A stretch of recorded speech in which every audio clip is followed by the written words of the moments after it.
Hello, I'm Paddy from creativemedia.org.uk, and I've been using a product called podcast.adobe.com/enhance. It used to be called Shasta, which I think was easier to remember. It's an AI tool which Adobe have written, and if you're lucky enough to have an Adobe subscription, you can use it too. It claims to enhance speech recordings, and I was a bit sniffy about that because I spend quite a lot of time enhancing speech recordings using products like Adobe Audition or Apple Soundtrack Pro, Audacity and such like. And I kind of thought there's no way this kind of fancy pants AI thing's going to improve on my skills, but sure enough it can. It does an amazing job, better than anything I can ever do. Interestingly, I had a recording once. There was an interview, each person had their own microphone, and I started working on person A, and it looks like it takes the first sound it hears in a recording as a template and sort of works out a fix for that and applies it to the rest of the recording.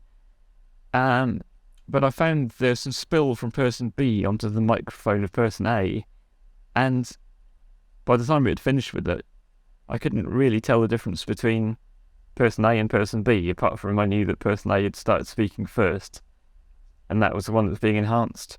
But the levels have been boosted up without lots of noise, so it's quite astounding. On the original recording, I could hardly hear person B spilling over onto person A's mic, but the only difference really was that it was a woman and a man speaking, and the person B really sounded like they'd been pitch shifted. It sounded very odd in that respect.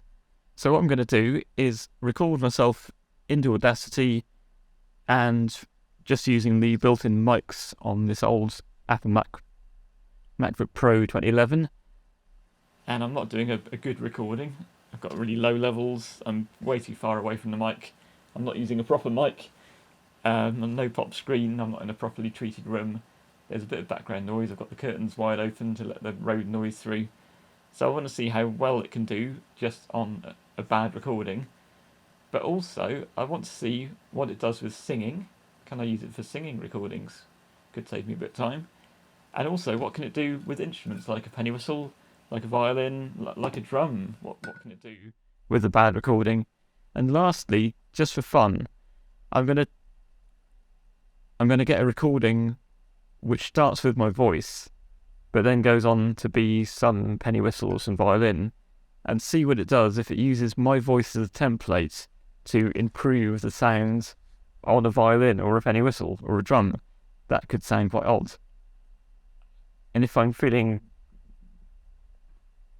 not feeling too lazy, I might try mixing them up a bit as well.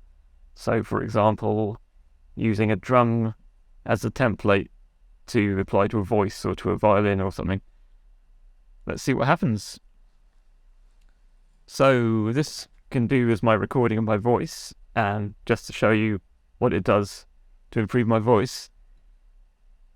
Now I will try a bit of singing, and because at the time of recording it's just getting to the end of 2022, I will sing a bit of Auld Lang Syne, the famous song, certainly in Britain, that people sing at the end of the year.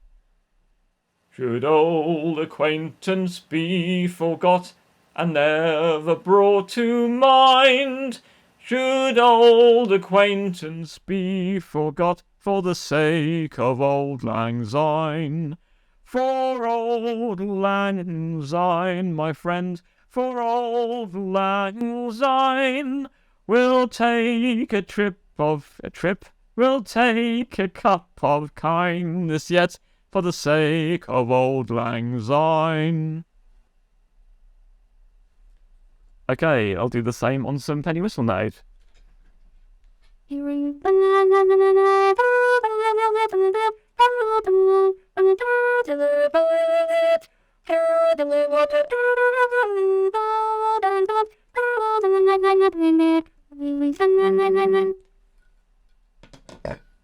And let's do a bit of violin too.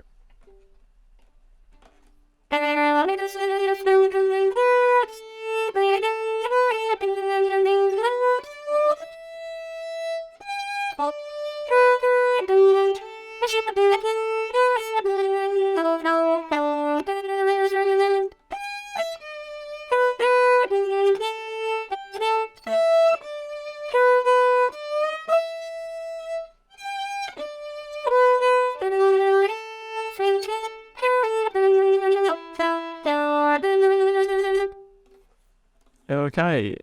And lastly, a bit of drumming on the Darabuka.